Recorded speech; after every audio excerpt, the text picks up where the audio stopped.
4 წლის მშიერი თორნიკე პურის ერთადერთ ნატეხს ზახს უნაწირებდა. სწორედ ეს სურათი დახვდა ფონდის კორესპონდენტს, როდესაც გურაშვილების ოჯახს ესტუმრა. დიახ, თავადაც მშიერ ბავშვს ძაღლისთვის არ ენანებოდა თავისი ლუკმა. ზოგ ადამიანს კი იმდენი საკვები აქვს, რომ შეჭმას ვერ ასწრებს, ისე უფუჭდება, მაგრამ მშიერი ადამიანისთვის ვერ იმეტებს. ეს პატარა ანგელოზი იმიტომ ტირის, რომ ვეღარ უძლებს შიმშილს, სიცივეს. შარშანა ჩუქარი ფეხსაცმელი კი უკვე დაუპატარავდა და ფეხებს დგენს. ეს კი თორნიკესმა 9 წლის ლუკაა. დააკვირდით ბავშვის კეთილთვალებს, რამხელად კივილი, სასოწარკვეთა და უიმედობაა მათში. ეს კი 7 წლის ლაზარია. სიღატაკეში ცხოვრებით გამოწვეული ტანჯვა ბავშვის სახეზეა ასახული. ეს კი ბავშვების მამა, 33 წლის გურამია, რომელიც კახეთში ცნობილია თავისი შრომის მოყვარეობითა და წესიერებით. დილიდან საღამომდე სხვადასხვა სოფელსა და ქალაქში ფიზიკურად მუშაობს როგორც მოჯამაგირე, რომ დღის ბოლოს გამომუშავებული 30 ლარით მშიერ ბავშვებს პური და ცოტაოდენი პროდუქტი მიუტანოს.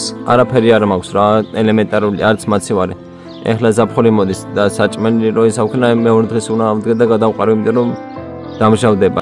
ესეც სიღატაკეში ცხოვრება რამდენად რთულია ადამიანისთვის. ძალიან ძნელი არის. ვერც წარმოიდგენთ როგორი რა. ტერცას არ უსურვებ ეგეთ იმაში ცხოვრებას.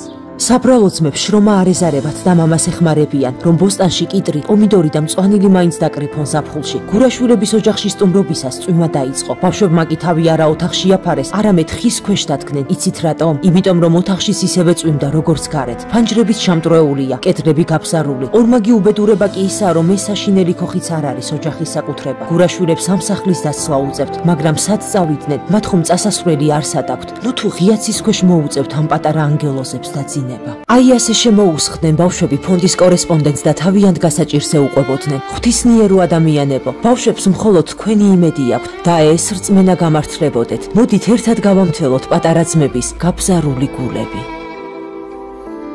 გადარიცხეთ ნებისმიერი თანხა ჩერნოვეცკის ფონდის ოფიციალური საიტის მეშვეობით.